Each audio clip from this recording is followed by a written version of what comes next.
60 years old ಮೇಲ್ patient. ಇವರು ಒಂದು 4 ಇಯರ್ಸಿಂದ ಮಂಡಿ ನೋವಿಂದ ಸಫರ್ ಆಗ್ತಾಯಿದ್ರು. ಈಸ್ ಎ ಡಿಸ್ಟ್ರಿಬ್ಯೂಟರ್, ಸೊ ತುಂಬ ನಡೆಯೋದು, ಸೊ ರೋಮಿಂಗ್ ಎಲ್ಲ ತುಂಬಾ ಮಾಡ್ಯವರು. ಅದಕ್ಕೆ ಸ್ವಲ್ಪ ಅರ್ಲಿ ಏಜಲ್ಲೇ ಡಿಜನರೇಷನ್ ಸ್ಟಾರ್ಟ್ ಆಗಿದೆ.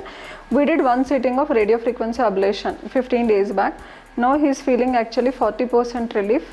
ನೆಕ್ಸ್ಟ್ ಇವತ್ತು PRP ಸ್ಟಾರ್ಟ್ ಆಗುತ್ತೆ. Will hear from his words how he is feeling after the treatment. Sir ಹೇಗಿದೆಯಾ ಸರ್ ಈಗ ರೇಡಿಯೋ ಫ್ರೀಕ್ವೆನ್ಸಿ ಫಸ್ಟ್ ಸಿಟ್ಟಿಂಗ್ ಅಲ್ಲಿ ಆದಮೇಲೆ ಹೇಗೆ ಅನಿಸ್ತಾ ಇದೆ? ನೋವು ಎಷ್ಟು ಕಮ್ಮಿ ಆಗಿದೆ? 40% ಕಮ್ಮಿ ಆಗಿದೆ ಅಲ್ವಾ? ಎಕ್ಸಸೈಸಸ್ ಎಲ್ಲ ಮಾಡ್ತಾ ಇದ್ರಾ? ಸ್ಟಾರ್ಟ್ ಮಾಡಿದ್ರು 4th ಡೇಯಿಂದ ಸ್ಟಾರ್ಟ್ ಮಾಡಿದ್ರು. ಸೊ ಎಷ್ಟು ಟೈಮ್ ಮಾಡ್ತೀರಾ? 45 minutes ಮಾಡ್ತಾ ಇದ್ರು. ಸೊ ಎಕ್ಸಸೈಸ್ ಮಾಡುವಾಗ ಏನು ತೊಂದರೆ ಏನು ಅನಿಸ್ತಾ ಇಲ್ಲ ಅಲ್ವಾ? ಏನಿಲ್ಲ, ಸ್ವಲ್ಪ ಪೇನ್ ಆಗೋದು, ಲೈಟ್ ಆಗುತ್ತೆ. ಅದು ಇರುತ್ತೆ ಸರ್, ಮತ್ತೆ ಕಮ್ಮಿ ಆಗ್ಬಿಡುತ್ತೆ. ಮತ್ತೆ ಇದು ವೆಯ್ಟ್ ಸರ್, ವೆಯ್ಟ್ ಕಂಟ್ರೋಲ್ ಏನಾದರೂ ಮ್ಯಾನೇಜ್ ಆಗಿದ್ರಾ? Very good. ಎಷ್ಟು ಕಮ್ಮಿ ಆಗಿದ್ರು?